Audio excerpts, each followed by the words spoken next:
Hi అండి, అందరికీ నమస్తే. అందరూ ఎలా ఉన్నారు? ఈరోజు మన టైలర్స్ అందరికీ ఒక మంచి టిప్ చూపించబోతున్నానండి. చాలామందికి తెలిసే ఉంటుంది, ఇంకా తెలియని వాళ్ళకైతే చెప్తున్నాను. ఇప్పుడు మనం లైనింగ్ని ఇలా తడుపుకుంటే ఐరన్ లేకుండా మనము యూస్ చేసుకోవచ్చండి. ఇలా మనము లైనింగ్ని మడత పైన మనం ఇలాగా నీటిలోనమాట ఒక 10 మినిట్స్ ఉంచుకోవాలి.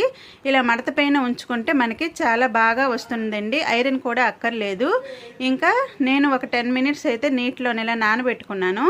10 మినిట్స్ తర్వాత మనము ఈ లైనింగ్ని తీసి చక్కగా ఇలా పిండుకోవాలండి గట్టిగా.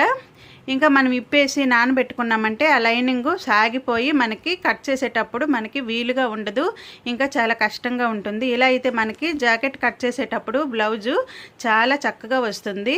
ఇప్పుడు మనం గట్టిగా పిండుకున్నాం కదా, అప్పుడు మనము ఇలా గట్టు మీద చక్కగా ఇలా పరుచుకోవాలండి.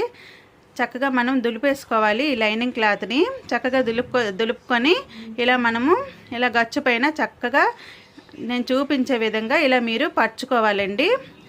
ఇలా పరుచుకున్నాక ఇలా చూసారు కదా, ఇలా చక్కగా ఉగ్గులు లేకుండా మనకి ఇలా చుట్టుపక్కల మనం చేసుకుంటే మనకి లైనింగ్ అనేది చాలా చక్కగా పర్ఫెక్ట్గా వస్తుందండి. ఇంకా మనము ఐరన్ చేసే పని కూడా లేదు. మనము బ్లౌజ్ కట్ చేసేటప్పుడు మనకి వీలుగా ఉంటుంది, ఇంకా కష్టం అనిపించదు అనమాట. లేకపోతే మనకి లాగేసినట్టుగా ఇంకా క్లాత్ పల్చపడిపోయి మనకి అనువుగా ఉండదు. వీడియో కనుక నచ్చినట్లయితే లైక్ చేయండి, మీ ఫ్యామిలీ మెంబర్స్కి కూడా షేర్ చేయండి. ఇంకా కొత్తగా చూసిన వాళ్ళైతే నా ఛానల్ని సబ్స్క్రైబ్ చేసుకోండి. ఇంకా ఈ టిప్ అయితే మీ అందరికీ నచ్చిందే అనుకుంటాను. ఇది చూడండి, ఇప్పుడు ఎండిపోయింది కదా, నేను నైట్ అయితే ఇలా పెట్టేసుకుంటాను అనమాట. మార్నింగ్ లేసేసరికి చక్కగా ఆరిపోద్దండి. ఇంకా వేరువేరుగా నేను నానబెట్టుకుంటాను లైనింగ్స్, ఎందుకంటే ఒక్కొక్కటి కలర్స్ అంటుకుంటాయి కదా ఒకదానికి ఒకటి, అందుకే నేను వేరువేరుగా నానబెట్టుకొని ఇలా ఆరబెట్టుకుంటాను. మార్నింగ్ లేసేసరికి చక్కగా ఆరిపోతాయండి. చూసారు కదా, అస్సలు ఇంత రవ్వ కూడా మనకి ఉగ్గులు ఏమీ లేకుండా ఎంత పర్ఫెక్ట్గా వచ్చిందో. ఇంకా మనం ఐరన్ కూడా చేయక్కర్లేదండి.